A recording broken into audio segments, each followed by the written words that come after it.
যখন সুযোগ ছিল তখনই সুযোগ দেওয়া হয়েছে, আগে পরের কথা কোনো নাই ভাই। যখন ওকে সুযোগ দেওয়ার মনে হয়েছে, সুযোগ দেওয়া দরকার, তখনই দেওয়া হয়েছে আসলে।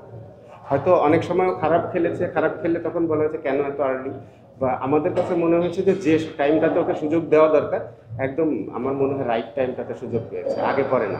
কাজ চলছে পিছিয়ে আমাদের, আপনারা খেলা মনে হয় দেখছেন, বেশ কিছু লেফট আর্ম স্পিনার আছে আমাদের এখানে। আমি আশা করব যে ওরা তাড়াতাড়ি ভালো হবে।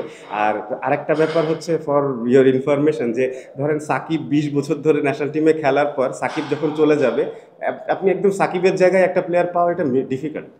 তো ওদেরও একটু টাইম দিলে আমি শিওর যে ওরা আরো কম সময়ে চলে আসবে, এতটুকু আমি বলতে পারি এখন যাদের আমি দেখছি যারা আছে।